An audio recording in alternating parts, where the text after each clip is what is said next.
Manda tú. ¿Ya? Vamos a ir. Bueno, comenzamos la charla de necesidades educativas, necesidades específicas de apoyo educativo. Hoy profundizamos en los TDAH, que, bueno, todos tenemos un poco de experiencia de haber, no sé, llevo 25 años en las aulas y he tenido este perfil durante toda mi docencia, ¿no? Ahora, un poco antes de empezar, me gustaría, viendo la época en la que estamos, empezamos siempre con una oración y comenzamos con una lectura breve. No sé si habéis tenido la oportunidad de leeros, es 2 o 3 hojas el mensaje del Papa Francisco para la Cuaresma. Bueno, pues de este texto, que son 2 hojas, es breve, pues cojo un fragmento que me gustaría para comenzar la oración. Del lema Caminemos juntos en la esperanza, he cogido la parte tercera sobre la esperanza. Y dice así: en tercer lugar, recorramos el camino juntos en la esperanza de una promesa, la esperanza que no defrauda, mensaje central del jubileo. Sea para nosotros el horizonte del camino cuaresmal hacia la victoria pascual. Como nos enseñó el Papa Benedicto XVI, el ser humano necesita un amor incondicionado. Necesita esta certeza que le hace decir: ni muerte, ni vida, ni ángeles, ni principados, ni presente, ni futuro, ni potencias, ni altura, ni profundidad, ni criatura alguna podrá apartarnos del amor de Dios manifestado en Cristo Jesús, Señor nuestro. Jesús, nuestro amor y nuestra esperanza, ha resucitado. Vive y reina glorioso. La muerte ha sido transformada en victoria y en esto radica la fe y la esperanza de los cristianos en la resurrección de Cristo. ¿Y por qué he seleccionado ¿Por qué he seleccionado este fragmento? Pues este fragmento, la esperanza para nuestra vocación es muy importante, ¿no? Es una condición indispensable para el crecimiento propio y del otro, ¿no? Yo veo que la esperanza, y una esperanza que el Señor te regala como educador, si puedes estar en contacto con Él, en que lo vas a hacer, no tienes dudas, dices, lo vas a conseguir. Y tienes la esperanza ciega y cierta de tu experiencia. Y no, es que lo vas a conseguir. Ahora no lo vas a hacer, pero lo vas a conseguir. Entonces esa esperanza es muy importante. Y yo creo, justo mis compañeros en el colegio, cuando son días de lluvia, saben que conmigo hay ciertas cosas que no me gusta que me las digan o no les hago demasiado caso. Dicen, uff, ¿cómo están los días de lluvia? ¿Pero cómo están? Pues muy bien. ¿Cómo van a estar? O vienen. Madre mía, es que se nota que estamos al final del trimestre. ¿Y en qué se nota? Digo, pues, es que, o sea, yo veo que los niños tienen la esperanza que tú le das en el corazón es la que ellos te devuelven, ¿no? Entonces, llegar al aula y decirle, mira, no, es que lo vas a hacer bien. Y no tengo ninguna duda, porque sé que lo vas a trabajar bien, ¿no? Que lo vas a hacer bien. Entonces, esta esperanza con este niño, con este tipo de niño, pues yo creo que es imprescindible, ¿no? Y dentro de esta Cuaresma, dentro de este jubileo, pues este llamamiento desde la Asociación Católica de Maestros a poner la esperanza en Cristo, ¿no? Que es la resurrección, y para ese niño también, ¿no? Decirle, mira, yo quizás no lo sé, pero el Señor sí lo sabe, ¿no? Y con el Señor vamos a conseguir que tú crezcas, ¿no? Poniendo al Señor en medio de nosotros.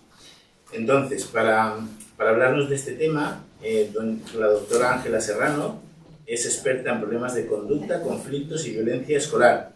Doctora en Pedagogía por la Universidad de Valencia, pedagoga y psicopedagoga. Máster en Mediación Escolar y de Solución de Conflictos en la Universidad de Valencia. Máster en Ciencias de Matrimonio y Familia, Instituto Juan Pablo II y Universidad Lateranense de Roma. Máster en Mediación Familiar, Instituto Juan Pablo II y Universidad Lateranense de Roma. Investigadora principal del Grupo de Evaluación e Innovación Educativa de la Universidad Católica de Valencia. Pues como estamos, la verdad, muy agradecidos a la UCV que ha colaborado con nosotros en esta serie de charlas y con mucha ilusión te recibimos. Pues muchas gracias. Vale, buenas tardes. Yo me voy a ir de pie porque yo, ya lo veréis, soy un poco motorés también. Estar detrás de una mesa, no estar cerca de la gente me cuesta muchísimo. Yo soy docente y me gusta estar al otro lado. Pienso que un docente tiene que estar junto a sus alumnos. Entonces, si me lo permitís, Yo, aunque de vez en cuando vendré a darle a la diapositiva, pues voy a empezar por aquí. Bien. Normalmente sobre lo que voy a hablar, pues es el trabajo que he venido realizando con el máster en resolución de conflictos, que llevo hace 13 años en la Universidad Católica, y el máster que nació con la vocación de ayudarle a los docentes a adquirir estrategias para resolver conflictos, pues a mí me ha aportado que he logrado conocer y llevar casos de muchísimos alumnos, muchos niños de primaria, infantil, de primaria y de secundaria, que presentan diferentes problemas de conducta.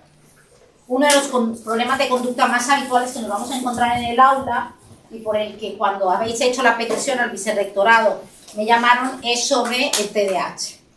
Todos creemos saber mucho sobre el TDAH. De hecho, es verdad que tiene una prevalencia bastante alta entre nuestro alumnado. Yo comentaba hace un momento que lamentablemente el TDAH cada vez, por lo menos sin la hiperactividad, pero el TDA lo vamos a tener cada vez más en las aulas. La sobreestimulación a la que nuestros alumnos están expuestos continuamente hace que sea una realidad. Primero porque muchos de los que estamos aquí hemos sido formados en un modelo donde la atención, de alguna manera, se ha ido formando dentro de los parámetros normales del proceso evolutivo. Recordar que uno primero que tiene una atención refleja. El niño pequeño, recién nacido, lo que tiene es una atención refleja, ¿no? Suena algo y el niño gira la cabeza. Hay un estímulo de color y él lo mira, ¿no? Y esto que va alrededor de casi los 2 años, luego se va a volver una atención sostenida, que va aprendiendo progresivamente, desde los 2 casi hasta los 5 años. Esa atención sostenida se educa. Nosotros no nacemos atencionales. Nosotros no nacemos con la atención desarrollada. La atención es una capacidad que adquirimos. Y al adquirirla quiere decir que la educamos. Esto es una buena noticia, pero también es una noticia no tan positiva. La buena noticia es que si nacemos con la capacidad, nosotros tenemos los componentes neurobiológicos para desarrollar la atención. Eso quiere decir que la educación hace posible que seamos atencionales. Pero también la contrapartida de esta noticia es que la atención depende del contexto. Y el contexto hace que cambie la respuesta atencional. Entonces, los niños hasta los más o menos 5 o 6 años los educamos en una atención sostenida. Luego vendrá una atención dividida. Esa atención dividida es un paso más a partir de los 7 años, ¿vale? Esa atención dividida supone que yo puedo prestar respuesta a 2 estímulos. Estar escuchando que él se mueve y a la vez estoy hablando. Estoy mirándote a ti y a la vez estoy memorizando, ¿vale? Y eso es el producto de la educación. Todo ese es el trabajo de la educación a través de muchas actividades, de pequeñas rutinas que empiezan siendo con los niños pues, de un determinado tiempo. Así, por ejemplo, con un niño pequeño, lo veremos hoy cuando hablemos un poquito más de esto, más adelante si me da tiempo, porque quiero hablar de muchas cosas, y he tenido que seleccionar mucho. Decía que con los niños pequeños la atención, como no nacen atencionales, tenemos los componentes neurobiológicos para la atención, eso hace que un niño pequeño, imaginaros un niño de 0 a 3 años.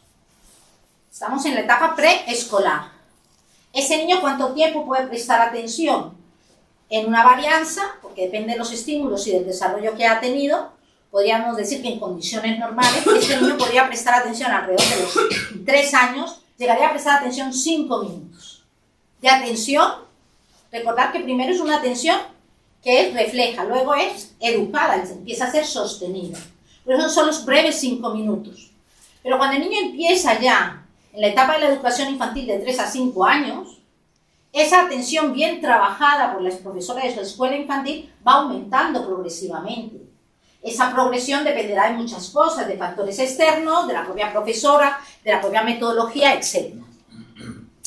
De tal manera que no quiero enrollarme mucho con esto, porque es psicología evolutiva, pero a lo que quiero llegar es que el niño de infantil puede llegar a atender ¿cuánto tiempo? Si tenemos profesoras de infantil, ¿cuánto tiempo puede atender un niño en un trabajo? Estoy hablando de un niño hasta los 5 años, 3, 4, 5. Progresivamente va aumentando. De hecho, que a los 3 empieza con 5 minutos, donde hay un dibujito, música, etcétera, que capta la atención, porque la atención es dirigida.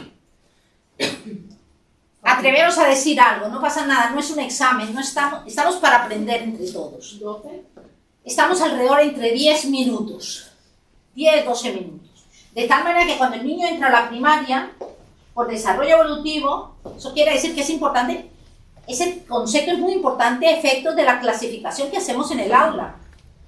Yo me voy a permitir haceros una confesión. En el máster de resolución de conflicto me encuentro con mis profesoras de infantil y me dicen, es que tengo un niño en infantil que yo creo que tiene TDAH. Era este niño y digo, cuidado, ¿de qué estamos hablando? Es que no para sentado. Pero es que recordar que los niños son sensoriales.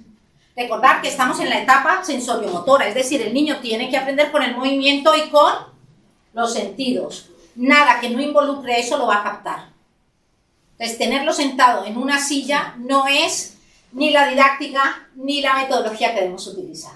Esas clasificaciones son importantes tenerlas claras, mis queridos profesores, maestros, porque a veces etiquetamos porque queremos una normalidad. Primero, la normalidad no existe. Todos tenemos variaciones en nuestra historia, afortunadamente. Ritmos distintos. Pero eso hace pues, que nosotros tengamos que dividirnos mucho entre los niños.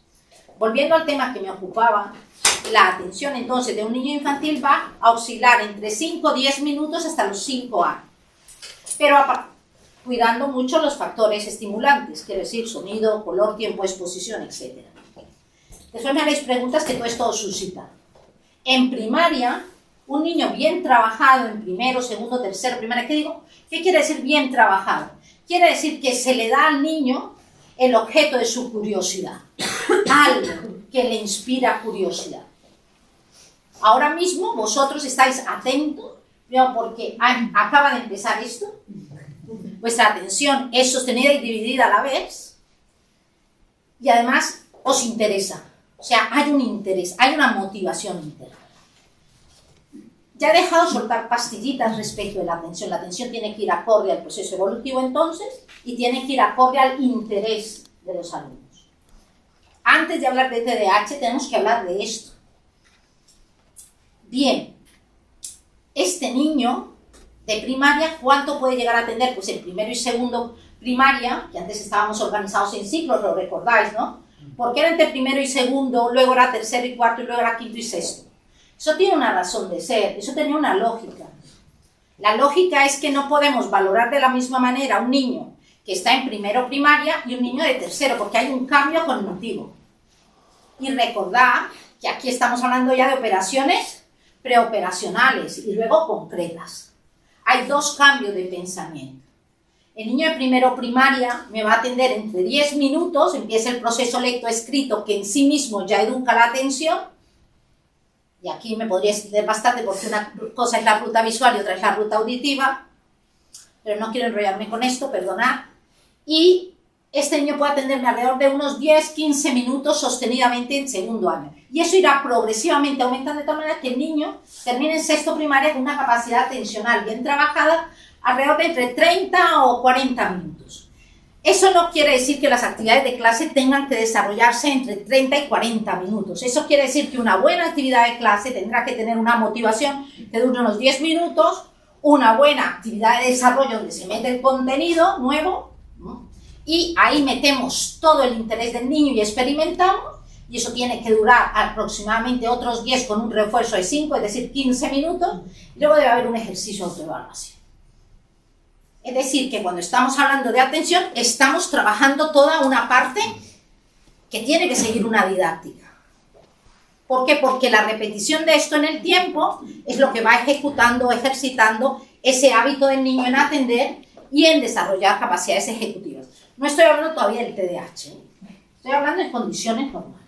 Y eso en la secundaria pues también va a variar. Y afortunadamente en un buen trabajo aumenta hasta los 45 minutos, casi hasta los 60. Y a partir de los 60, cada 60 minutos nuestro cerebro necesita un reseteo.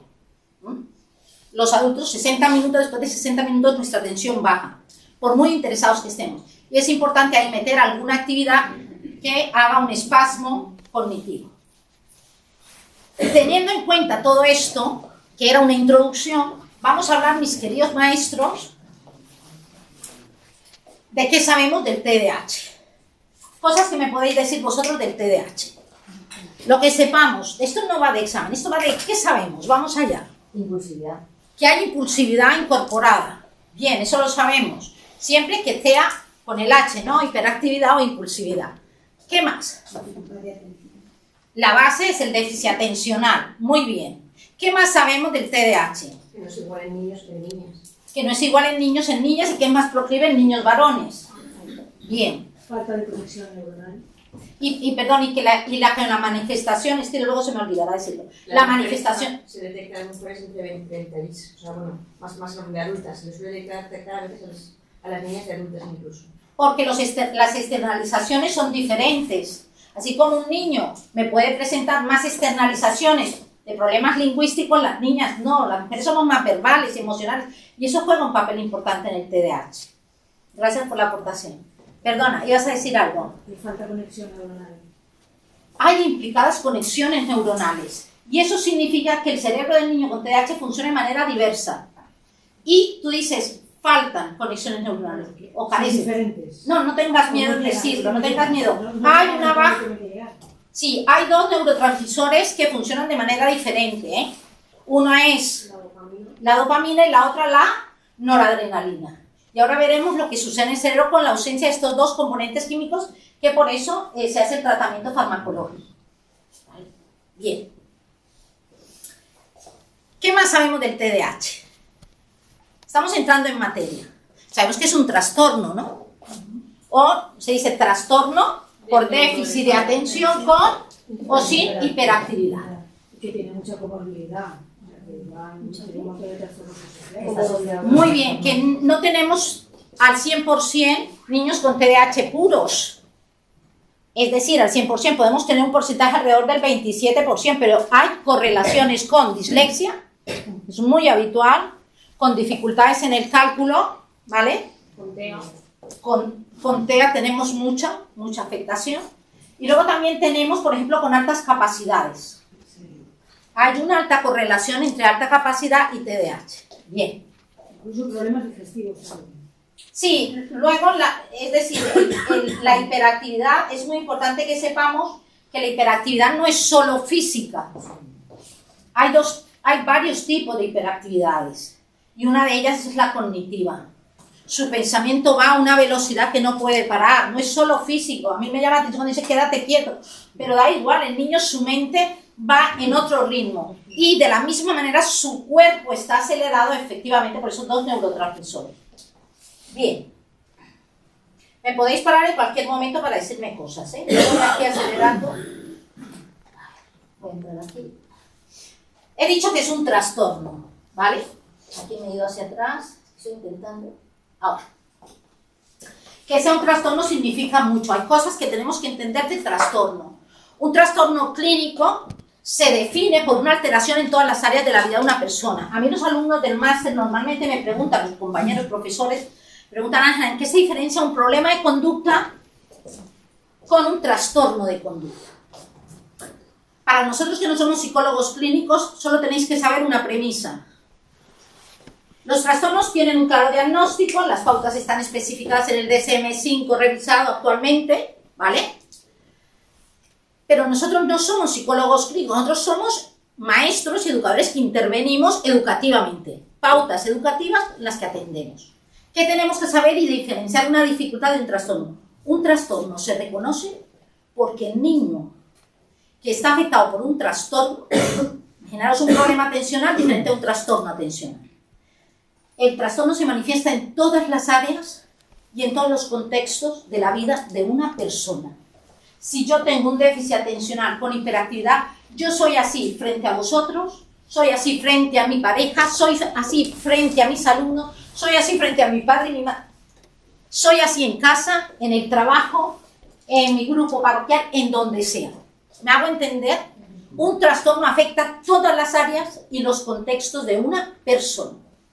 Mientras que el problema de conducta se manifiesta ante determinados estimuladores.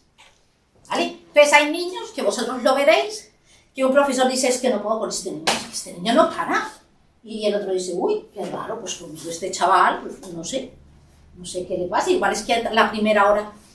Pues tenéis que saber que, claro, en los problemas de conducta hay estimuladores y a veces hay unas formas de docentes, unos estilos docentes que no son tu responsabilidad, pero que interaccionan con el niño y lo estimulado genera como un estimulador.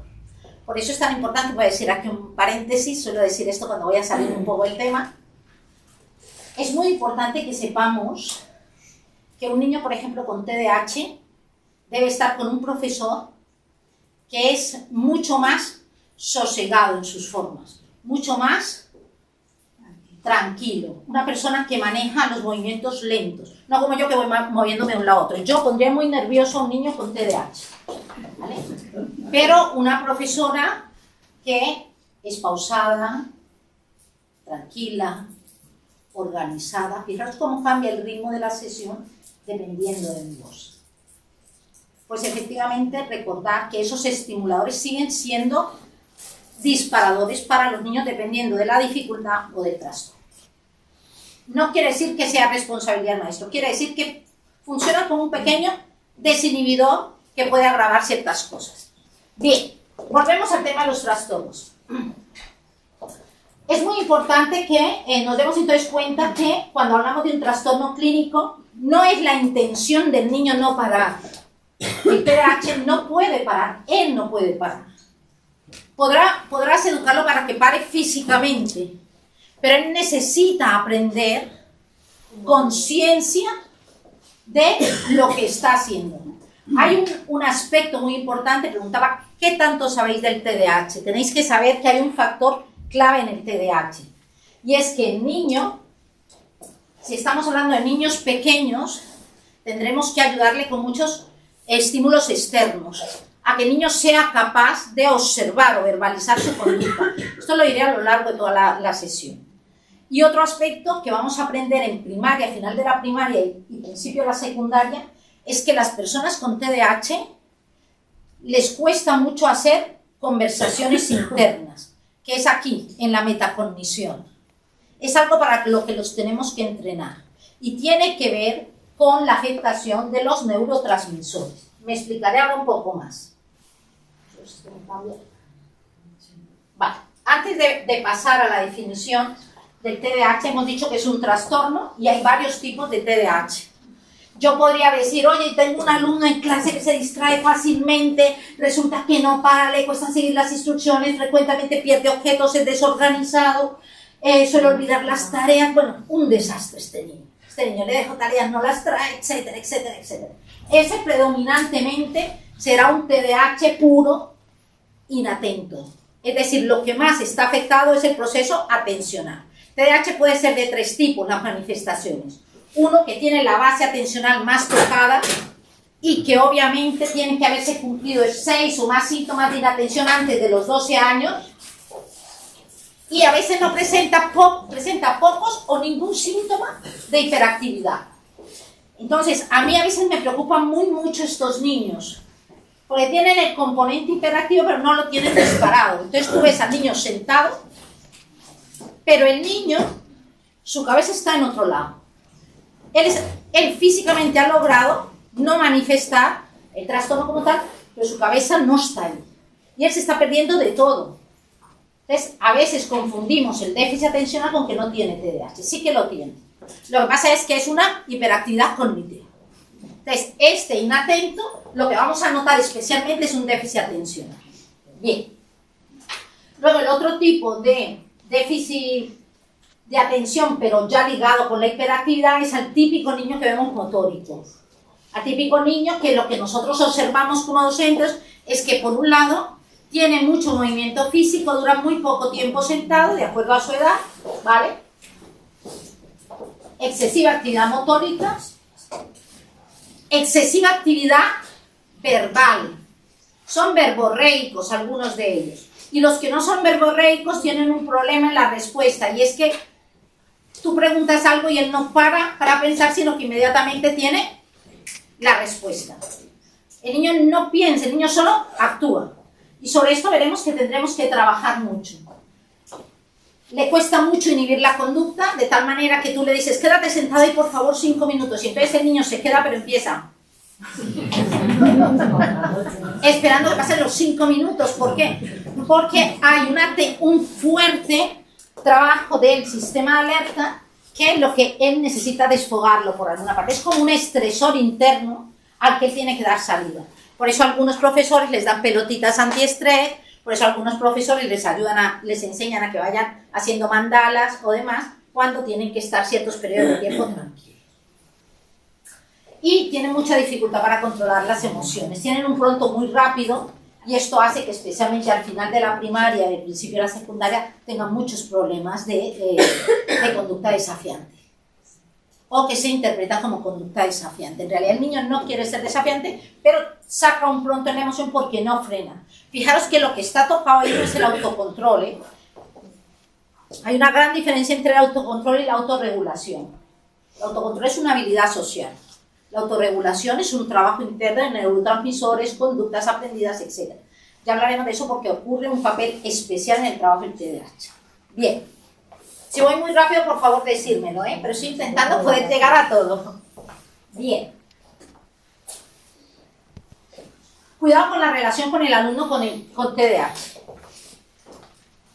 Primero, el diagnóstico de TDAH no se puede dar por cerrado antes de qué edad. Alrededor de los 9 y los 12 años. Lo que pasa es que el niño ya empieza a presentarlos por cerrado, he dicho, ¿eh?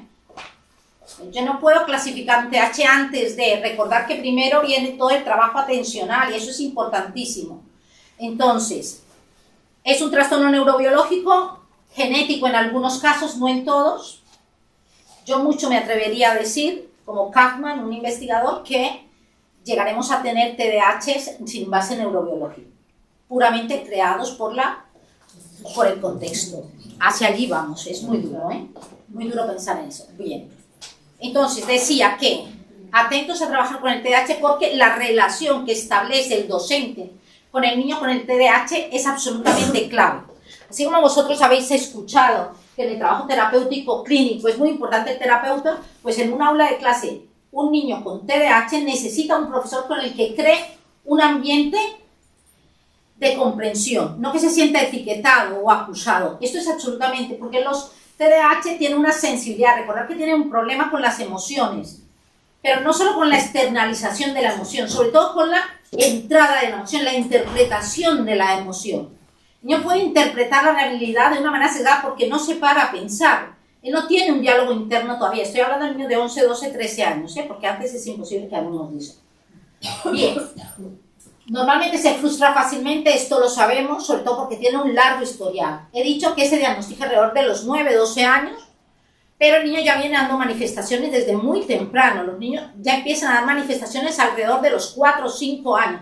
Antes de los 12 años siempre se valora que los haya presentado 6 o más síntomas. Recordad la diapositiva anterior. Tiene que haberlas presentado durante un periodo largo de tiempo y que se correlacionan entre sí para poder clasificar.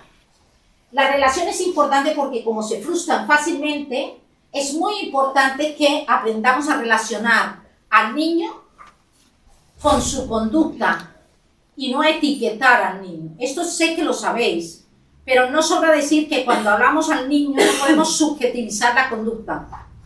Quédate sentado. ¿Por qué no paras? Le decimos.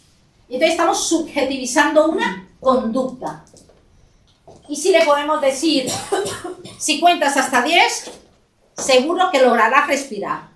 Seguro que podrás centrar la mente. Fíjate en la pintura que hay, no sé. Entonces, refirámonos siempre a conductas, no a subjetivizaciones, porque el niño siente que lo estamos culpando a él por esa conducta. Esto es importante. No lo hacemos de forma intencional, pero son verbalizaciones que salen de manera espontánea y que rompen la relación con el niño. En vez de referirse a que, por ejemplo, el niño no ha hecho la tarea, se puede expresar como le falta X tarea. Cuando hablamos con los padres, los niños nos escuchan, ¿no? Entonces es muy importante que en vez de decir no ha hecho la tarea, podríamos decir no ha caído en cuenta de haber hecho esta tarea. No se apuntó bien, tal cosa, pero no decir él no quiso hacer la tarea, no ha traído los deberes, no es una intención del niño. Y esto afecta la relación del TDAH para que nosotros podamos entrar a trabajar. En vez de referirnos de esa manera, hay que entrenarlo con un método. Mirad, el método con el que normalmente pedimos que se trabaje el TDAH es uno que se llama el IDEA. Eso lo trabajan muy bien en Cantabria, ¿vale? Y es enseñarle al niño, primero, la I, identificar el problema. ¿Qué es lo que no he hecho? Que el niño aprenda a tener un diálogo interno. ¿Qué es lo que no he hecho? Por eso usamos tantas autoinstrucciones cuando trabajamos con ellos. Las autoinstrucciones son el recurso por excelencia para trabajar con el TDAH. Porque lo que queremos crear en el niño, fijaros, es un stop. Eso es lo que hace la autoinstrucción, parar la mente y ayudar al niño a tener un diálogo interno. Ese diálogo interno normalmente nosotros lo hacemos, no nos damos cuenta y tiene que ver con la función ejecutiva. Tú entras aquí y algunos de vosotros habéis dicho mentalmente, sentar allí o allá, porque si me preguntan, porque he llegado tarde, no voy a llamar la atención. Todo eso está en nuestra mente, es un diálogo interno. El TDAH entra avasallando, bum, bum, bum, bum, bum. ¿Por qué? Porque no se para a pensar en esa historia. No hay esa. Entonces, justamente las autoinstrucciones lo que buscan es eso. El método IDEA es identificar el problema. La I de identificar el problema. 2, ayudarle al niño a definir el problema. 3, elaborar alternativas. ¿Qué hubiera podido hacer? ¿Cómo lo podría hacer? ¿Por dónde debo ir? La próxima vez que olvide copiar la tarea, ¿cómo lo debo hacer? ¿Debo ir a ti y pedírtelo? ¿Me vas a dar una foto? Ayudarle a encontrar la alternativa.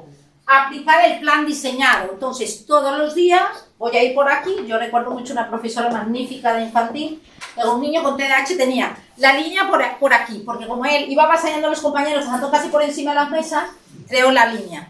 ¿Qué tengo que hacer? Y entonces había un dibujito del niño caminando por todo el este, usando pictogramas. Primero me pregunto, ¿dónde tengo que ir? 2, ¿qué debo hacer? Tengo que hacer la fotocopia antes de irme de casa. Entonces todo estaba diseñado con pictos en las paredes, donde el niño al finalizar el día veía su imagen metiendo todo en la mochila, caminando por la línea, recogiendo el folio de los deberes del otro día.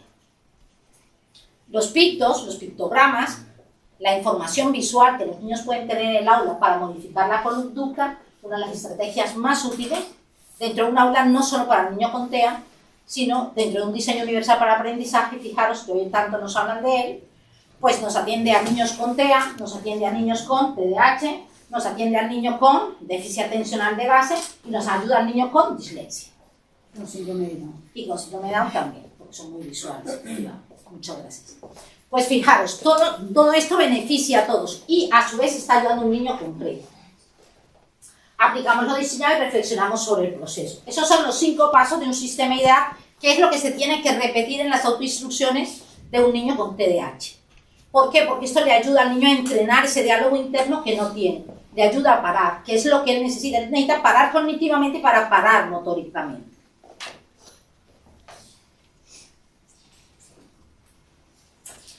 Hay varias cuestiones que tenemos que darnos cuenta a nivel de trabajar con el niño antes de entrar en indicaciones metodológicas o de otro tipo. Decía que es muy importante no etiquetar al niño, hablar de su conducta y no subjetivizar la conducta. Y es muy importante que cuando nosotros, por ejemplo, le preguntamos en clase al niño, cuidado con los límites de tiempo. A ver, ¿quién contesta rápido? Venga, venga, venga, venga. Eso a un niño con TDAH lo pone muy nervioso. Y va a responder, ¿eh? Porque el TDAH quiere hacer algo bien. Pero el problema de esa forma estimulante de trabajar con ese niño, al final lo que le enseña es a no parar. Le estimula la falta de autorregulación. Él va a contestar y va a contestar algo que a veces no tiene nada que ver. Va a contestar lo primero que se le vino a la mente. Y nuestro trabajo es ayudarle a parar. Recordar que nuestro objetivo es que pare cognitivamente, que elabore el diálogo interno que necesita para que a medida que avanza aprenda a autorregularse. Eso es lo que estamos buscando. Y por eso desde los 3, 4, 5 años, primero con pictos, en primaria empezamos con las autoinstrucciones y luego empezamos con el monitoreo, el automonitoreo, que es lo que haremos en secundaria. Bien. Cuando el niño contesta en el aula, es muy importante que el enfoque del docente esté centrado en la certeza de la respuesta, no en la velocidad. Es decir, tenemos que ser capaces de reforzar, son muy proclives al refuerzo positivo, es decir, funcionan muy bien con reforzadores positivos, porque están continuamente acostumbrados a fallar. Entonces el refuerzo positivo los ayuda a destacar. Y lo que tenemos básicamente que estimular más no es la velocidad de la respuesta, sino la certeza o la alternancia de las respuestas, que sea capaz de encontrar una respuesta alterna a la que habitualmente contestaría otra persona. Porque cuando nosotros lo entrenamos ahí, él se da cuenta que esa es la forma acertada para trabajar. Es decir, lo que a él le gustaría que le reconocieran. ¿Me estoy haciendo entender? Lo que estamos es condicionando al niño, educándole su conducta. ¿Qué es lo que él considera correcto? No la respuesta rápida, sino la respuesta sosegada, más tranquila, pero que es alterna a lo que otros dirían. Entonces, por ejemplo, puede tardar mucho en darnos una respuesta. Imaginaros una pregunta cualquiera. Vamos a preguntar, ¿cuál es la capital de España? No sé qué. Entonces, todos corriendo y tal. Entonces él dice, imaginaros que no dice Madrid, imaginaros que dice Toledo. Y entonces el profesor, ¿qué tendría que decir ahí? ¿Correcto, Toledo? No. Pero podría decir, uy, has tardado en contestar. Pero tú sabías que Toledo fue en algún momento, y entonces le cuentas y le refuerzas que él pensó en algo. Entonces le estás modificando, no le estás diciendo que es lo correcto, pero no le rechazas el procesamiento que hizo, lo rescatas. ¿Me hago entender? Aunque luego le generas la corrección. Siempre hay que ser el modelado. Con los TDAH, con dislexia y demás, con trastorno del lenguaje, siempre modelado automático, contingente, inmediato. Pero siempre rescatando el tiempo que el niño ha dedicado a pensar. Darle tiempo para explicarse.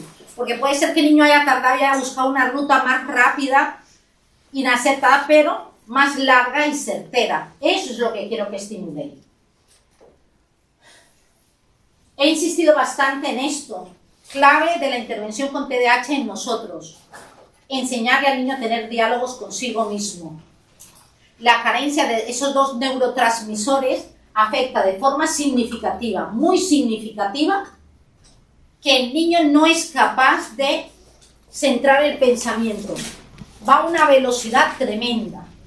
Hay un exceso de dopamina. Ese exceso de dopamina hace que él se mueva y sienta continuamente que tiene que moverse más. Hay un descontrol de la dopamina. Eso hace que él continuamente esté buscando estímulos. Y luego el trabajo farmacológico es bajar los niveles de necesidad de dopamina, regularlos en el cerebro. Y luego la noradrenalina, lo que hace el sistema de alerta. ¿Vale?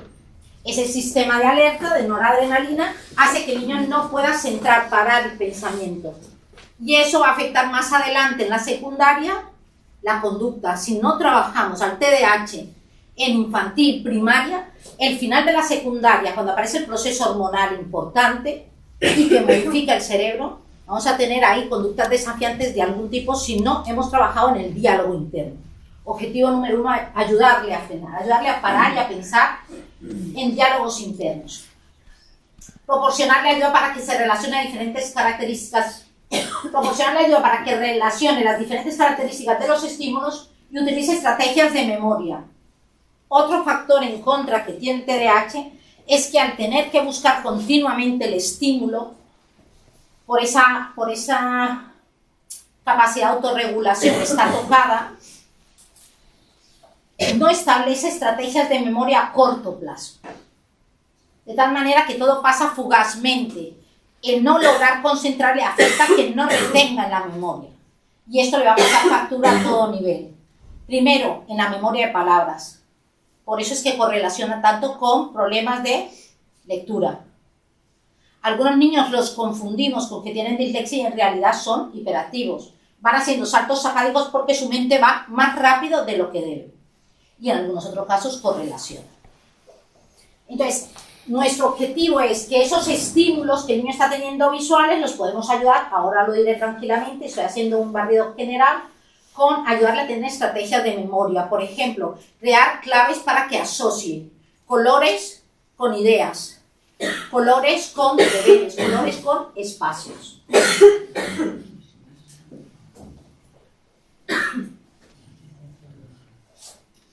siempre que trabajamos con los niños con TDAH, el objetivo es darle ya no solo la corrección contingente, sino el modelo contingente. Es decir, sobre todo en los niños pequeños de infantil y primaria, el modelo de corrección en infantil y primaria el niño puede visualizarlo, puede comparar. Yo le doy el modelo de la corrección del examen, pero el niño debe ver en un código de color para que sea capaz de identificar en qué ha fallado. Y eso que parece tan habitual que lo hacemos nosotros, es absolutamente clave para que el niño sea capaz de aprender a hacer generalizaciones sobre su error. Es decir, esta palabra que ha fallado, la A. Por eso cuando en algún momento, por aquello de que todos podemos opinar de todo, se hablaba de que si podíamos calificar con colores, y llegamos a decir, no, por favor, no le corrijamos al niño con códigos de color. Los códigos de color para un niño con TDAH son claves. Para un niño con dislexia son claves. Porque le hacen caer en cuenta exactamente de cuál es el elemento que falta en esa operación o en esa lectura. Y luego los apoyamos con ficheros capográficos donde él tiene que copiar correctamente el modelo, etc. Estoy hablando de niños de infantil y primaria, ¿eh? Como tenía que elegir muchas cosas, me la he pasado eligiendo qué os podía contar, que no supierais y que ayudara. Veréis que he puesto en unos 5 aspectos, en otro 8, en otro 10, pero es que el tema del TDAH es muy amplio y he tenido que elegir lo más selectivo que pudiese ayudar. 5 aspectos para ayudar a organizarse. Una de las afectaciones más grandes que tiene el TDAH es la planificación, la capacidad de planificar. Es decir, están tocadas las funciones ejecutivas. Para tú llegar aquí, tuviste que decir, oye, yo salgo a tal hora de tal lugar, cojo el coche, 5 minutos de aparcar, a 6:30 estoy allí y pongo mi presentación. Cada uno hizo una planificación. Eso, justamente, es lo que no hace el niño con TDAH. Por eso necesitamos organizadores en su historia, entrenarlo en organización. 5 aspectos que podrían ayudarle a organizarse. Todos los días, un niño con TDAH debe tener una rutina preestablecida, así como hacemos con el TEA. Horas exactas, puntos exactos, ideas exactas. Eso le ayuda a organizarse y le ayuda a memorizar lo que tiene que hacer. ¿Vale? Las rutinas son claves dentro del aula y fuera de ella. A veces no podemos controlar lo que la familia hace, pero sí que podemos de alguna manera ayudarle a la familia con las agendas y demás a que el niño desarrolle una rutina muy parecida a la que hacemos en el centro. Tanto a los niños con TEA como a los que tienen TDAH, uno de los factores en contra más graves son los profesores que improvisan. Un profesor nunca puede improvisar, y menos si tiene un TDAH y un TEA en aula. Tenemos que saber a qué hora se va a desarrollar esto, a qué hora se va a desarrollar lo otro, y que el niño a través de pictos lo tenga claro junto a su mesa o junto a la pared donde él está, al lado de su silla. El niño necesita certezas, y esas certezas las damos los adultos. Luego el niño las desarrolla. Pero estamos hablando de niños pequeños, niños de infantil y primaria, necesitan que les demos esas rutinas claramente establecidas, con imágenes, con escritos, con autoinstrucciones, como queráis. Luego, cuando el niño se va volviendo un poco más autónomo, cuando estoy hablando de autónomo, estoy hablando del niño de 6 años, estoy hablando del niño alrededor de los 9, 10 añitos, que ya empezamos a soltarle al niño esa pequeña autonomía que tiene que ir recogiendo. Pero ese niño lo irá haciendo a través de listas de check. Él va haciendo su propio auto-check de todo lo que venía haciendo. Eso le ayuda a organizarse. El apoyo individualizado con el niño, el que se hace el profesor de pedagogía terapéutica o el profesor de apoyo en aula, debe ser un apoyo que está planificado semanalmente y que el niño conoce. El niño, cuando termina la semana, debe sentarse previamente con su profesor de apoyo y decir, el lunes vamos a trabajar esto. Y eso tiene que ir por escrito. Tiene que ir o escrito por el propio niño, si imaginaos que tiene 7, 8, 9 añitos, pero si es más pequeño, yo le doy al niño la planificación, pero la reviso con él. Y él la lee y hace conciencia de lo que vamos a hacer la próxima semana. De tal manera que el niño tiene un papelito por colores. Lunes traigo tal libro, apoyo de no sé qué tal. Color verde, el martes. Y asocia el lunes con el color rosa, el martes con el color verde, el miércoles, y ahí va anotado todo. De tal manera que el niño todos los lunes coge el color verde, o el rosa, perdón, el martes el color verde, etc. ¿Me estoy haciendo entender?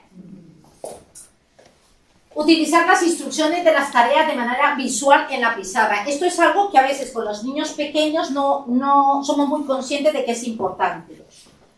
El niño que tiene TDAH tiene que estar cerca del profesor, no de manera tan cerca del profesor que lo etiquete, pero sí cerca del profesor para nosotros estar haciendo un poquito de control de qué está haciendo el niño, en qué momento el niño se me va. Entonces fijaros que si ella fuera, yo haría así y entonces ella aterriza. O yo digo que bien, oye, fantástico. Hago un control estimular cada cierto tiempo para volver a traer la mente, Pero no necesito estarlo nombrando en clase, etiquetándolo, no.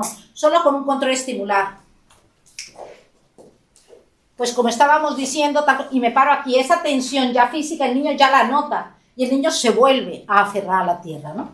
Y es un entrenamiento, pero lo más importante no es eso. Lo más importante es que yo, cuando acaba el día, a la altura de ahí, sé que este niño está aquí frente a mí, aquí es donde yo voy a poner los compromisos que él debe tener especialmente claros. Fijaros que está cerca de la pizarra, en un lugar directo, donde es imposible que él no vea la y encima si yo hago el control estimular, el niño va a centrar la atención sobre esto.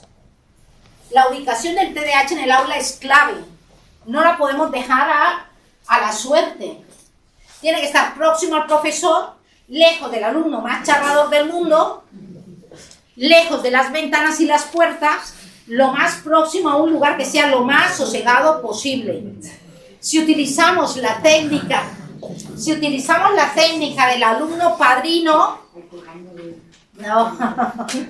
no, pero hay las aulas, no sé si lo sabéis, pero se dividen en climas de aula, en pequeños subclimas. Entonces, esto yo lo noto hasta en la universidad. Atrás se van todos aquellos parsimoniosos, tranquilos, no sois vosotros, la universidad, aquí no otra distribución.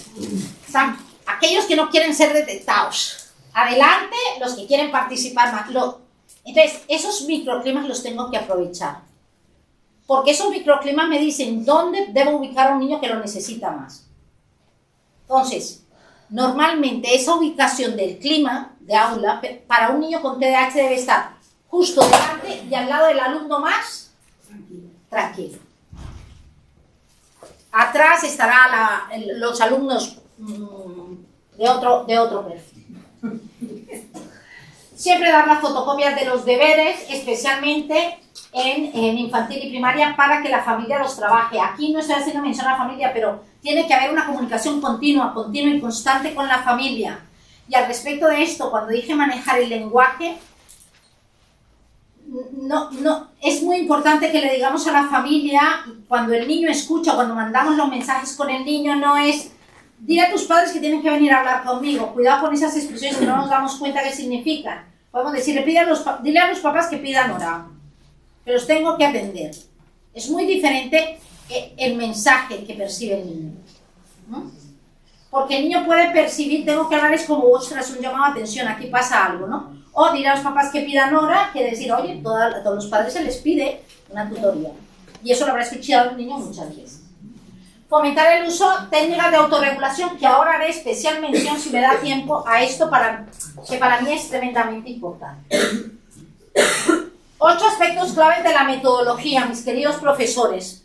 Metodología con TDAH. Ya lo he dicho, ubicarlo en lugares tal. Usar siempre gestos estimulantes que continuamente están cada cierto tiempo sosegando al niño, ¿no? Entonces, fijaros que, por ejemplo, yo ahora en este momento podría deciros a vosotros, a ver, dejad de hacer lo que estáis haciendo. Un momento, por favor, todos, dejad de hacer lo que estáis haciendo. No hagáis nada de lo que estáis haciendo, mis queridos asistentes. Y dadas las horas que son y que lleváis como 20 minutos o 35 ya prestando atención, vamos a hacer 3 respiraciones seguidas que centren en nuestro cerebro, ¿vale? Entonces, atentos a respirar con mis manos, ¿vale? Cuando yo contraiga las manos hacia acá, respiramos. Y cuando las suelte, muy levemente, iremos soltando suavemente sin molestar al que está delante.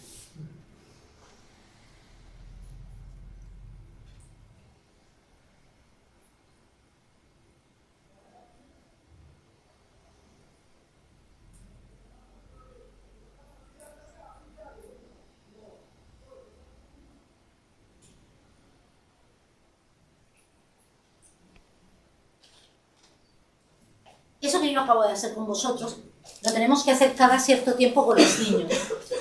He dicho el de infantil cada 15 minutos, el de primaria cada 20, 25, 30 minutos. ¿Qué se llama? ¿Qué es eso? Eso es sencillamente hacer un descanso cognitivo. Y eso nos carga de nuevo. Nos vuelve a conectar.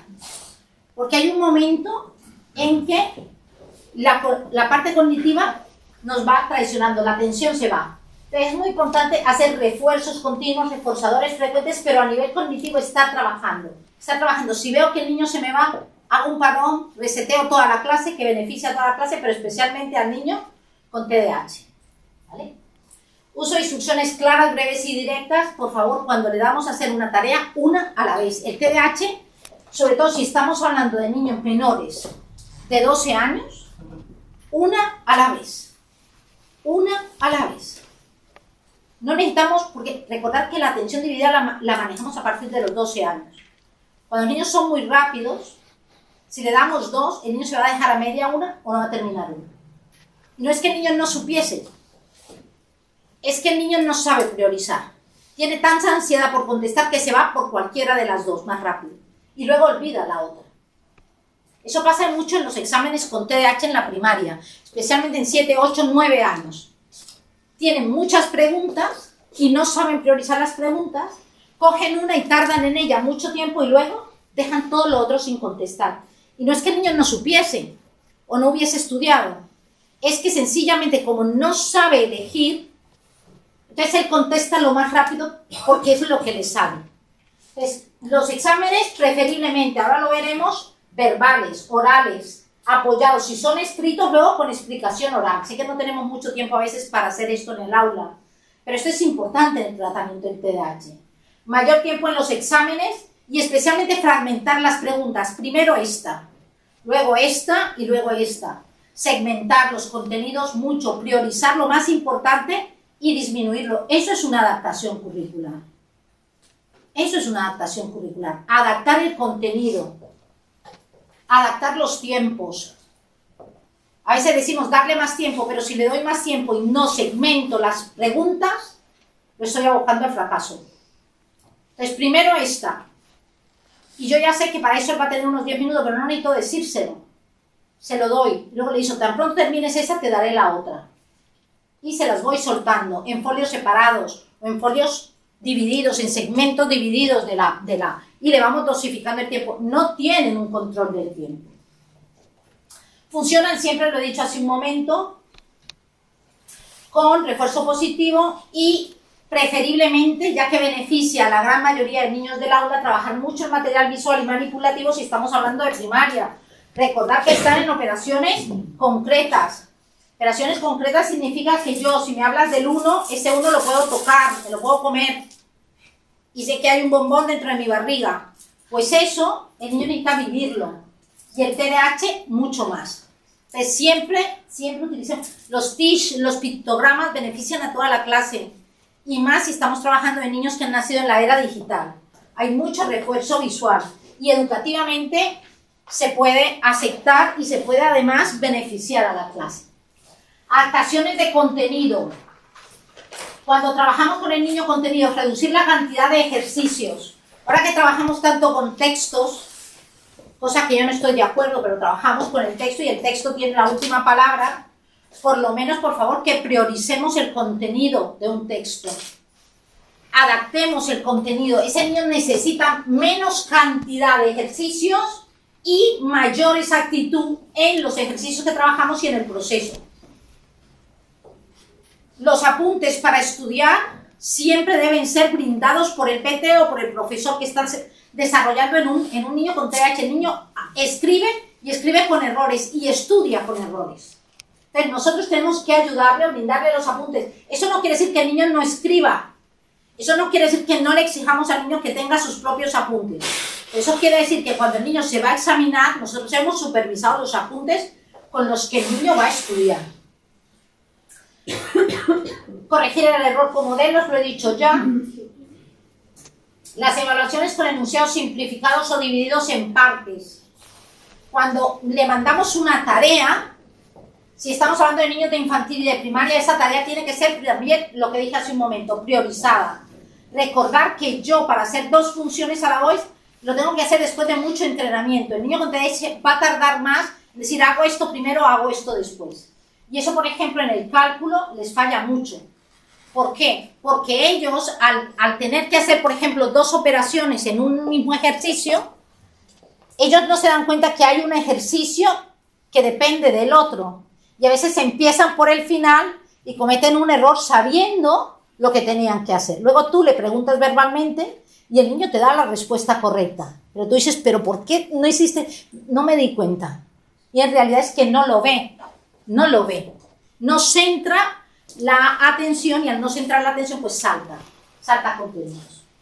Nosotros habitualmente le pedimos a los profesores que sobre lo que quieran hacer especial énfasis se utilicen siempre ventanas atencionales. Remarcamos en color aquel contenido que es clave, que queremos que no se pueda perder en el niño. Y esto le podemos enseñar al niño a hacerlo, ya sea manualmente, tener uno con el que va saltando, por ejemplo, en la lectura. Recordad que tienen muchos problemas de lectura. Tienen problemas de lectura no porque tengan dislexia sino porque van saltando a una velocidad increíble. Entonces, con las ventanas atencionales van desplazándose hasta que aprenden o educan la mirada a ir con el ritmo de las sílabas, de la palabra, etc. No tengamos miedo de hacer exámenes orales o pruebas orales con los niños con TDAH o con los niños con dislexia. Los niños con dislexia, cuando los evaluamos oralmente, normalmente salen mucho mejor beneficiados que obviamente donde está su error, que es la escritura, la lectura y la escritura. Hoy en día tenemos muchas aplicaciones tecnológicas que nos ayudan. La propia Disgrexia, que es una aplicación que ayuda a los niños con dislexia, nos ayuda también con los TDAH, porque utiliza mucha estimulación de imagen y sonido para centrar la imagen sobre la palabra o sobre el texto o sobre la oración. 6 aspectos claves de la conducta. Alguien que me diga la hora porque estoy teniendo en 7:30. 7:30, ¿hasta qué hora es? ¿Hasta las 8:30? 8. Ya sabía que me hice decir 8. 6 aspectos para manejar su conducta. Si estamos en secundaria o si estamos al final de la primaria, son niños que vienen muy tocados en la autoestima. Son niños que se sienten que fracasan en todo. Normalmente traen un historial ya bastante largo. Entonces es mejor que, aunque hagamos corrección de cuando la conducta es inadecuada, seamos selectivos para estimular las conductas deseables antes que las indeseables. Hay algunas que podemos omitir la mirada y cuando hagan lo deseable es lo que le tenemos que reforzar. Pero además reforzarlo de una manera beneficiosa, es decir, que lo note. Porque el niño con TDAH, al no haber madurado emocionalmente tan rápido como los otros, todavía se mueve en la moral del niño bueno, con 8 o 9 años. Y cuando tú le refuerzas lo deseable, él quiere destacar en algo. El TDAH, si hay algo que quiere, es destacar. Destacar. Por eso, perdonad que no lo dije hace un momento antes de hablar de la conducta. Una técnica en clase, por ejemplo, hacerlos leer, que pasen y lean. Al TDAH eso le gusta. Al TDAH le gusta que le pregunten. Entonces, no tengas miedo de hacer participar al TDAH. Así como otro niño con otra necesidad educativa se puede sentir inhibido, el TDAH no. Es como un pajarito que pide atención. Lo que le refuerces es lo que él va a creer que es lo correcto. Nunca olvides eso. Entonces, si él hace una conducta deseable, hay que darle la atención. Y hay que darle ahí el reforzador positivo de manera contingente, inmediatamente. Qué bien lo has hecho. Hoy has estado fantástico. Has hecho la tarea y luego te has puesto a dar pequeñas vueltas por aquí que hemos pactado. Con el niño se pueden pactar, con el niño con TDAH se pueden pactar pequeños conductas útiles.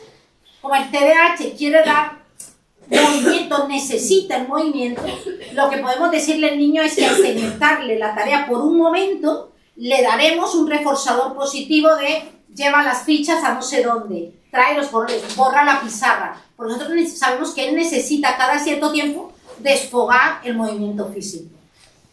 Y eso se puede volver un factor a favor nuestro.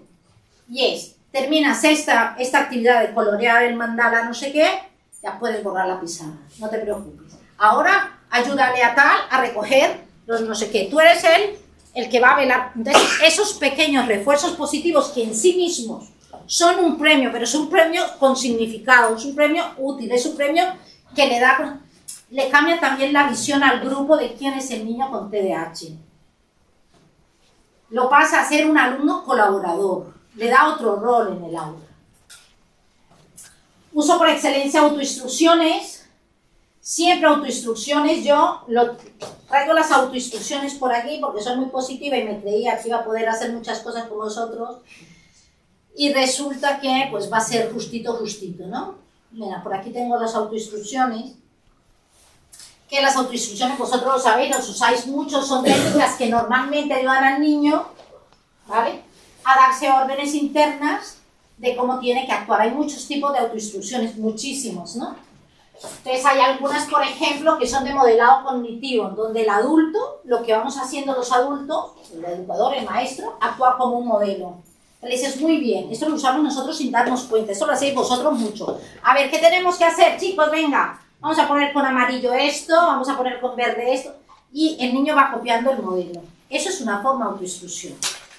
Lo que pasa es que eso luego, para un niño con TDAH, tiene que ir explicado, o con paso 1, color amarillo pintado, paso 2, lo que tenga que hacer.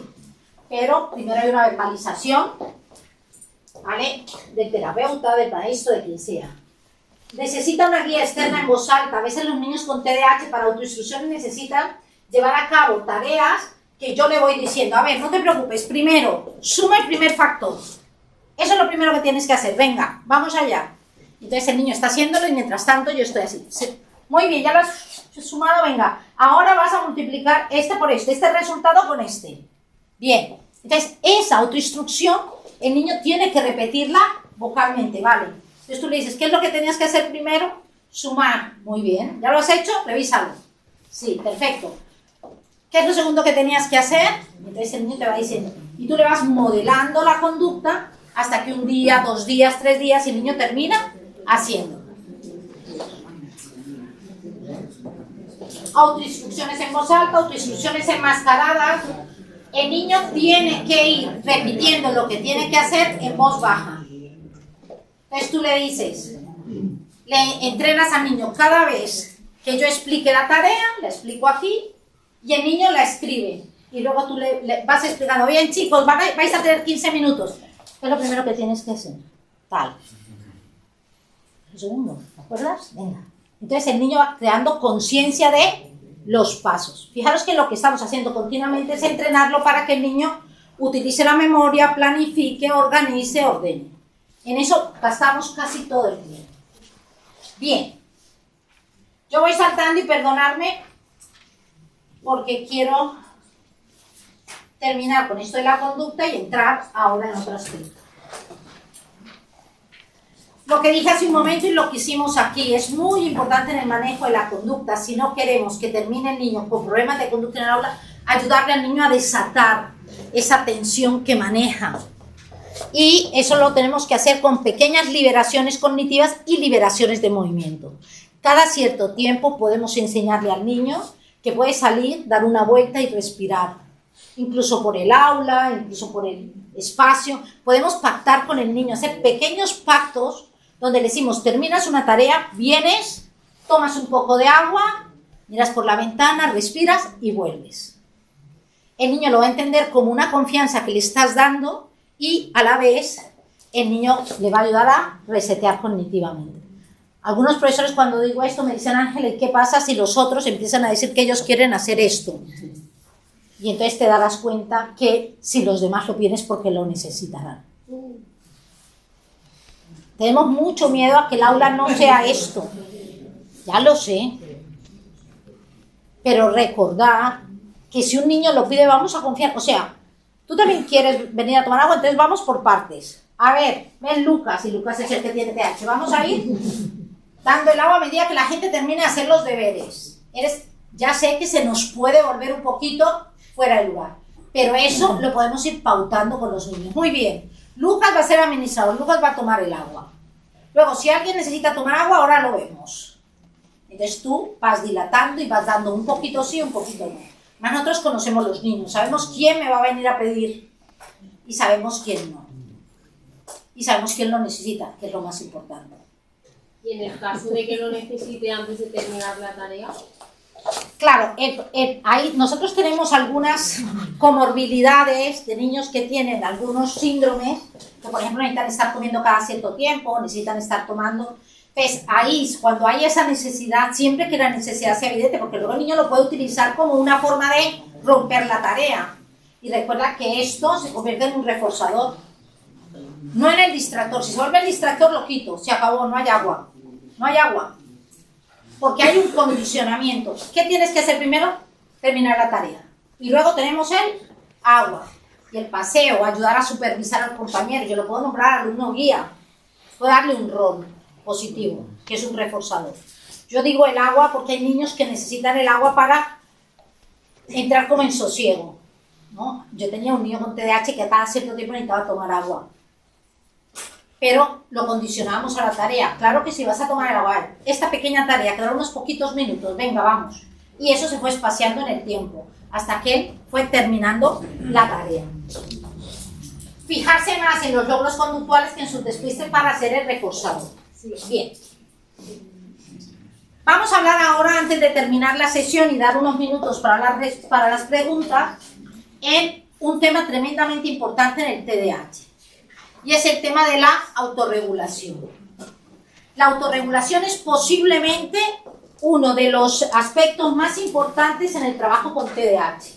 Decía hace un momento que no es lo mismo autorregularse que autocontrolarse. No es lo mismo. Se entiende por autorregulación al proceso sociocognitivo, o sea, implica conducta y pensamiento, en el que están implicadas la obtención de objetivos personales, ¿no? Yo necesito saber que todo está en mi cuerpo controlado, que yo en este momento sé exactamente lo que quiero decir, que voy en los tiempos que debo ir, ¿vale? Pensad en vosotros cuando habéis dado una respuesta inapropiada, rápida y emocional a una persona, lo llamáis descontrol y en realidad es una falta de regulación emocional. Estás enfadado y contestas lo primero que se te viene a la cabeza, ¿no?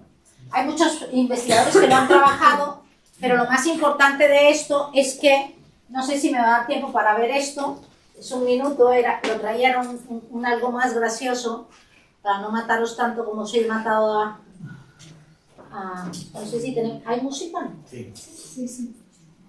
Vamos a ver si lo podemos hacer.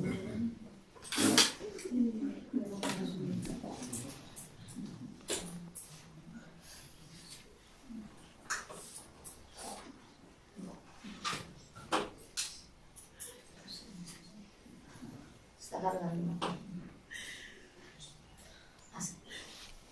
Bueno, vamos a ver esto quiero que me preguntáis si aquí lo que hay es descontrol o poca autorregulación. Escúchame, vamos a verlo.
¿Qué diríais vosotros?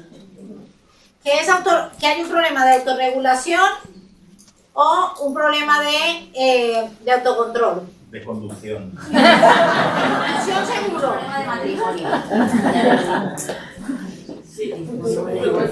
Ella está marcando, quiere un objetivo claro. Quiere sacar el coche.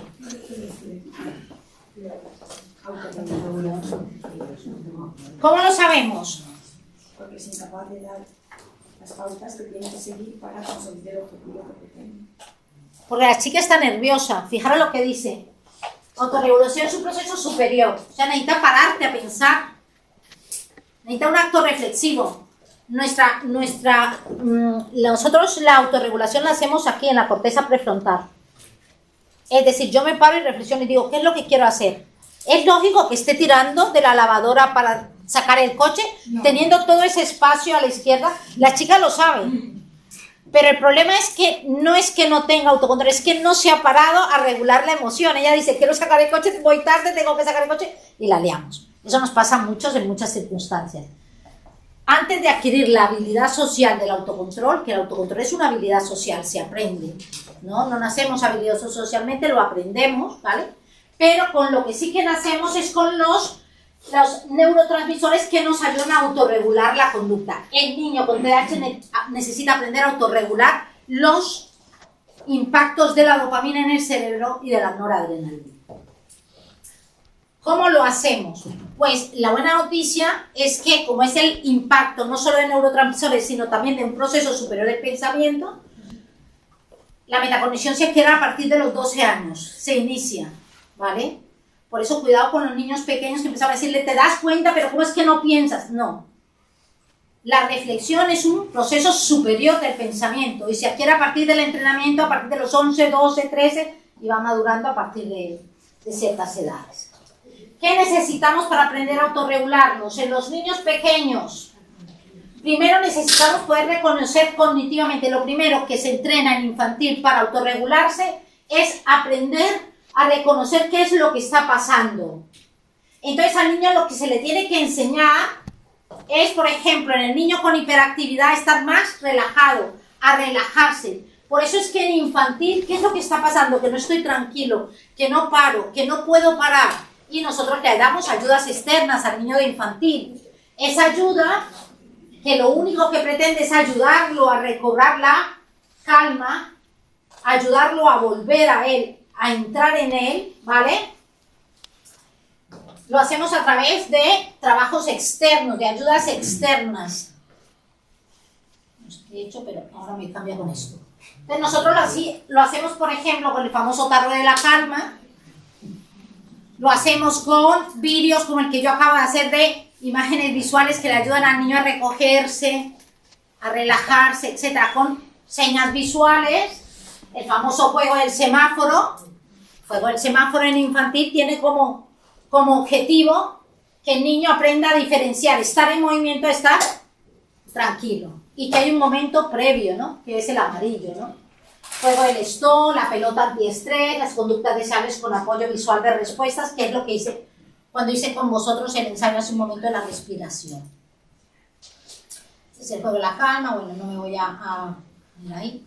Fijaros que estos son unas autoinstrucciones que se manejan con el famoso juego de la tortuga, que todos lo hacemos y lo conocemos, pero en un niño con TDAH pequeñito, pues lo que hacemos es ayudarle a identificarse de forma graciosa con la tortuga.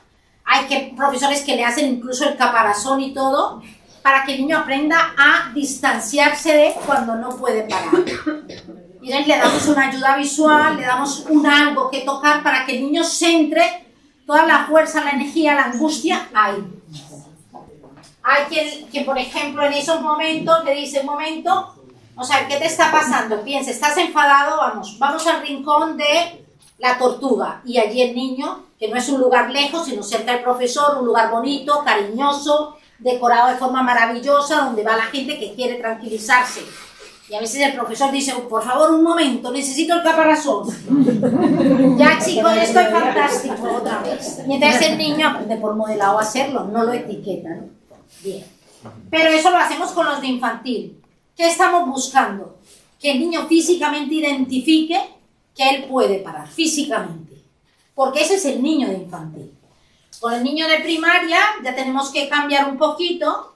Y en primaria, mis queridos profesores, lo que estamos trabajando, fijaros, o lo que pretendemos trabajar, es que el niño ya encuentre estrategias para tranquilizarse sin la ayuda externa, ¿vale? Y entonces, como estamos en primero y segundo primaria, todavía usamos que el niño maneje las burbujas con la intensidad que él, pero la velocidad de las burbujas le decimos que le tiene que decir algo. Primero rápidas, luego más lenta, a medida que se va tranquilizando. Son los de 6 y 7 añitos. Y luego ya empezamos a trabajar con 8 o 9 años las autoinstrucciones con técnicas de relajación. Utilizamos mucha técnica de Jacobson, por ejemplo, aprender a tranquilizarnos con tensión corporal, apretar y soltar, y el niño es algo que puede hacer él. ¿Esa en infantil no funciona? En infantil no, porque fijaros que cuando yo hago así, el niño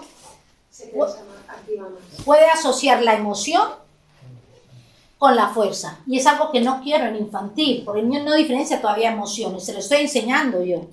El de primaria, fijaros que he cogido los de 8 añitos ya a partir de aquí. El niño de 8 años ya da un salto cognitivo. Ya cambia. El niño, fijaros que es tan cierto que hay un cambio cognitivo que el niño ya empieza a jugar, el de 8 años ya empieza a jugar en pandillas y a competir. Fútbol, cosas en las que destacar. El niño ya se expone más emocionalmente. El niño pequeño no. El modelado social de conductas deseables. Aquí, por ejemplo, el alumno padrino es utilísimo. Decir, muy bien, lo estáis haciendo fenomenal. Venga, Hugo y Luis. Luis ha sido un desastre. Pero yo digo, Hugo y Luis, fantástico. Porque se está fijando en lo que está haciendo su compañero. ¿No? La técnica de la alumna tutorización por pares es muy buena ahí también. Que le hace el modelo de conducta que quieres que el niño tenga, ¿no? El automonitoreo y guía de respuestas, que ahora lo veremos. El rincón de la calma, que a veces le tenemos miedo porque pensamos, el rincón de la calma es un juego de extinción de conducta. Lo que estoy haciendo es extinguiendo una conducta. Pero el rincón de la calma, si no queremos que suene a un aislamiento que no debe ser el lugar cerca del profesor, bonito, alegre. O sea, los lugares los niños los asocian a cómo están decorados. Si yo pongo una silla aquí y digo, hey, el que llegue tarde que se siente aquí. No, hombre, no. Si yo en cambio pongo una silla, otra silla, y esta la decoro muy bonita y tal, y digo, ven un ratito aquí, que tú estás aquí fantástico. Y dices, oye, la silla del honor. No sé, las cosas tienen que tener una significancia para los niños. Y lo que yo quiero con él es bueno. Pero son espacios físicos. Fijaros que yo lo que estoy haciendo es separar los espacios físicos. El rincón de la calma tiene que ser un rincón que de verdad sugiere a la calma. Y es a la vez una extinción, la extinción de la conducta o la extinción sobre las conductas que quiero que el niño rompa. No puede ser sacarlo a la puerta, a que mire. Eso no tiene ningún sentido. El niño allí sufriendo porque dice, yo he sido el excluido. Y eso a nivel emocional es duro, ¿eh? Entonces, tenemos que ser capaces de decirle al niño, lo que necesitas es tranquilizarte. Te voy a dar la ayuda para que te tranquilices. Todos necesitamos un minuto. Hay profesores que, por ejemplo, un profesor del máster que estamos haciendo hizo una silla con una oreja gigante, ¿no? Y la puso ahí. Dice, el que se sienta aquí es el momento de escuchar.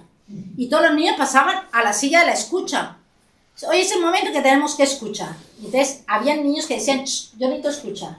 Y luego era el momento de hablar. Es decir, ahí es muy importante que juguemos con la emoción del niño, con la emotividad, pero que eduquemos. ¿Qué es lo que quiero conseguir? Que aprenda a escuchar, porque habla mucho. Quiero que se tranquilice, pues creo un espacio que de verdad invite a la tranquilidad, ¿no? Donde hay plastilinas, donde hay el tarro de la calma, donde hay cosas que, de alguna manera, invitan a la calma, ¿no? Por ejemplo, con los TEA utilizamos los rincones con los auriculares, con música relajada, ¿no? Porque sabemos que en el momento en que el niño ya no aguanta más, se ponen los auriculares, le hacemos el pito, el niño va y coge los auriculares y se pone ahí, luego vuelve, ¿no? Porque en ese momento hubo una sobreestimulación auditiva y el niño se puso muy nervioso. Perdona, sí. ¿Ese recurso para infantil tampoco es apropiado? Con infantil se utilizan los que pasa es que fijaros que aquí hay el rincón de la calma, sí, pero es que con el niño infantil no tiene el mismo significado que con el niño de primaria. El niño de infantil todavía no juega en grupo, para él va a ser un juego y irse, y se acabó, no hay más. Yo tengo que irle dando a él según lo que su cerebro puede ir comprendiendo qué significa. Por supuesto que lo podría hacer, pero yo con un niño infantil prefiero trabajarle más un modelado de autorregulación, donde hay un modelo, él lo está viendo, una respiración sosegada, dirigida, que dejarlo solo en el rincón de la calma. porque esto es para un niño ya más de 8 o 9 años. Autoinstrucciones que ya las hemos medio comentado. Y luego está el automonitoreo. Esto es para los niños ya de 9, 10, 11 años. Un niño que es capaz de monitorear su propia conducta. El automonitoreo es decir, es una técnica muy sencilla que se puede realizar de muchas maneras. Una de ellas es, por ejemplo, yo pacto con el niño, imaginaos que el niño se levanta cada 5 minutos, no para, es que no para. Entonces yo pacto con el niño porque el niño necesita aprender a tener control sobre la conducta, recordar que ese es mi objetivo. Entonces yo pacto con el niño que a los 5 minutos hago un gesto con el niño, pacto con él y él se levanta cuando ese gesto ocurre. Eso le ayuda al niño a tener control sobre su conducta y a mí a controlar la conducta del niño. Entonces yo pacto con el niño y el niño está pendiente de mí y entonces yo he pactado con el niño que hago así, ni siquiera tengo que decírselo a los demás. Entonces cuando él dice, es el momento de hacer lo que tengo que hacer. Y es respirar, ir a tomar agua, levantar, con una naturalidad, pero lo he pactado con él. ¿Vale? Y esto lo puedo hacer con niños ya un poquito más grandes, 9, 10, 11 años. ¿Vale? Ayudarle al niño a hacer autoconversaciones. Recordad que las autoinstrucciones están ahí. Pero el niño le damos 3 premisas. 3 premisas que tiene que monitorear su conducta. ¿Qué estoy haciendo? Estoy donde quiero estar y hago lo que debo hacer. Ya está. Y el niño se las va preguntando y se las va respondiendo. Esto con niños cada vez más grandes. Luego podemos, por ejemplo, hacer pequeños momentos donde el niño va escribiendo su conducta, haciendo como un pequeño diario de automonitorizar. Es decir, en este momento he terminado la tarea. El niño termina la actividad y escriba, he terminado la tarea. Es el momento de tomar un respiro. Es el momento. Y entonces el niño va monitoreando lo que tiene que hacer cada rato. Entonces se levanta, lo termina y lo hace. Luego al finalizar el día yo lo reviso con él. Y le digo, efectivamente, eso lo has hecho muy bien. Le pongo el reforzador que quiero, le doy el refuerzo positivo que corresponda y ya está. Con los niños más grandes de secundaria, autoverbalizaciones, que es a lo que tenemos que tender con ellos. La idea de un diálogo interno, la idea de ayudarle al niño a crear el diálogo interno, es lo que yo quiero lograr con estos entrenamientos. Yo quiero que el niño se pare y diga, ostras, estoy haciendo lo que debo hacer, ¿no? Que es conciencia del momento en el que estás. Tú ahora estás aquí y dices, estoy atendiendo, estoy escuchando. Eso no te lo dice, pero lo sabes. Ese diálogo interno es lo que con 11 añitos este niño debe aprender si queremos que vaya superando estas situaciones. Y luego en secundaria, la aplicación de técnicas cognitivo-conductuales que junto a esas autoverbalizaciones me van a ayudar a que el niño vaya modulando la conducta. Que hay un condicionamiento, lo que hacemos es un condicionamiento con un entrenamiento. Entonces, para el niño en secundaria, ¿qué me funciona más? Pues fijaros que como ya hemos entrado en la preadolescencia, aquí ya tenemos que trabajar con la base emocional si no está trabajada, tenemos que trabajar con el coste-respuesta. Y el coste-respuesta, si estamos hablando con niños de 12 años, me van a funcionar fácilmente una técnica donde el niño gana esto porque da esto. Gana 5 minutos porque ha trabajado 10 minutos o 15 minutos. O el niño se le da un reforzador, es decir, yo parto con el niño unos privilegios que el niño gana por haber hecho una serie de conductas. Es un reforzador positivo, pero elaborado con refuerzo de conducta. Yo se los doy. Si el niño no cumple, se los quito y los va perdiendo. Pero el niño tiene que tener conciencia del impacto de su conducta. ¿Me hago entender? Es muy importante en la secundaria darnos cuenta que todo trabajo emocional va a estar directamente relacionado con el impacto del grupo. Cuando ellos ya están en 13 años, 14 años, lo más importante para un adolescente es el impacto del grupo sobre él. Por lo tanto, hay un juego que se llama el juego de la buena conducta, que los premios, los privilegios dependen del trabajo de un grupo. Yo puedo dividir el grupo en varias secciones y hay una serie de privilegios que tienen esos grupos y que se mantienen por la conducta de todo el grupo. Eso es una forma muy fácil de trabajar la conducta condicionada al grupo. Normalmente cuando eso va muy bien, pues los niños crean sus propios logos, crean sus propias identificaciones, etc. Pero ahí tengo que controlar mucho que la conducta quede muy clara para los niños, cuál es la conducta que yo quiero conseguir. Y en un TDAH en secundaria eso funciona muy bien. Bien, ¿qué es lo que más me funciona con el niño adolescente? Pues me funcionan los contratos conductuales, pacto conductas, hago un contrato que él mismo escribe y él mismo firma, y donde están todos estos premios y estos reforzadores, ¿no? Coste-respuesta, lo expliqué hace un momento y no me quiero alargar mucho más, pero como veis es muy importante que nos demos cuenta de varias cuestiones que queremos conseguir con ellos. Herramientas para el automonitoreo en secundaria, autoconversación, que el niño sea capaz de establecer conversaciones internas consigo mismo, normalmente apoyados en un diario personal, y que el niño tenga conciencia de las interrupciones que va haciendo cada cierto tiempo. En secundaria es clave actividades de meditación, de relajación, de todo lo que al niño le ayude a crear espacios diferentes o para diferenciar cognitivamente lo que es una actividad turbulenta y lo que es una actividad relajada. Y por supuesto ayudarle a crear ámbitos de estudio.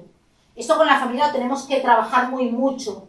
Ayudarle a dividir los espacios, espacio de trabajo, espacio de ocio, espacio de rutina familiar. Y esos espacios físicos a la vez ayudarle al niño a interiorizarlos, porque eso al niño le da una estructura. No me quiero alargar mucho más, no sé si ha sido lo suficientemente útil la sesión. Voy a abrir un turno para preguntas porque escuchaba ya las campanas de las 8 de la noche, y un pequeño turno de preguntas antes de irnos. ¿Ha estado bien? ¿Ha sido útil?